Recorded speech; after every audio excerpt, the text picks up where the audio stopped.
Good morning once again, everybody, to Anderson Forge on a really hot, muggy, sticky, humid day in Illinois.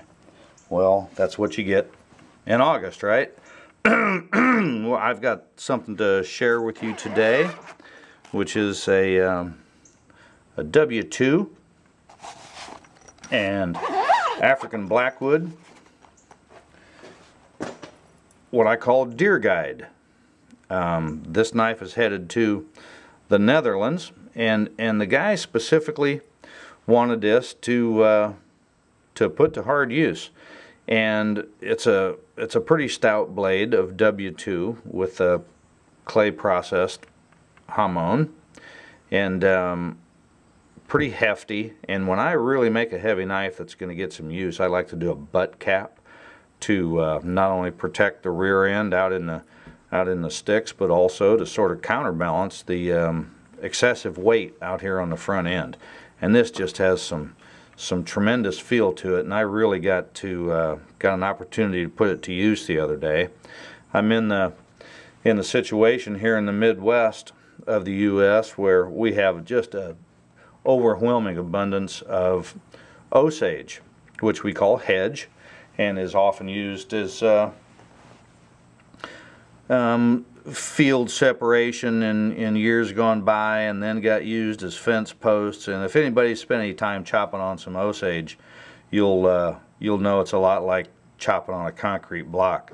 Well, a buddy of mine, Don Hansen, and I were really in a discussion about some tempering temperatures on W2, and after the conversation, and during, it was a multiple conversation we had that day, I went out and got just not 100 yards from my house here, had a hedge tree with a limb that was about 6, maybe 7 inches in diameter.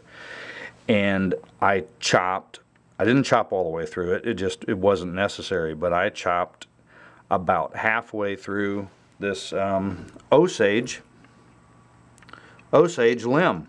And I came back to the shop. And was still able to shave hair. Now, not near as easily as before I went out, but the W2 held up quite well. And of course, the takedown assembly that I do with a really close to zero tolerance fit on all the pieces it just performs amazingly well and stays together, and you'll see it's all in one piece. So that's all fine and good. Do a quick disassembly here, and I'll mention one thing. You should be able to see the step that I create on my finial. Well, when I make my butt cap, which has to come just right straight off. When I do the butt cap, I make it so that I drill 2 holes, one all the way through, and then a smaller one half the way through, and that creates a step inside the butt cap. A ledge, I'll call that the ledge, and this is a step. And that step sits on that ledge so that I'm not marring the surface of the butt cap with a large portion on the finial. And then the African Blackwood handle, which is fitted to the tang.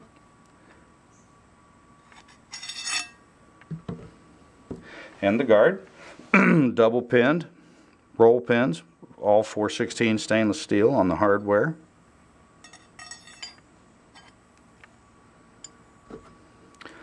All 4 pins are the same length. I got to do a little bit different on the holes. Boy, that was nice. Got to do a little bit different on the holes. Different depth. Got to turn that around. There we go. And I'll tell you what, this is another one of those. W2 gets so scary sharp that if you were about in the process of dropping this thing on the floor, you better just go ahead and let it fall, because if you reach out and try to grab this thing, next thing you're going to do is go to the hospital and get some stitches. And I am not shy when I crank these things up, and I make it so that the hole goes from top to bottom, so you can't see it from the side. But anyway, there's our deer guide, and she's headed to the Netherlands this afternoon. Thanks for stopping by, and stay safe out there, stay cool, and play with sharp stuff. Sharp stuff is fun. See you guys later.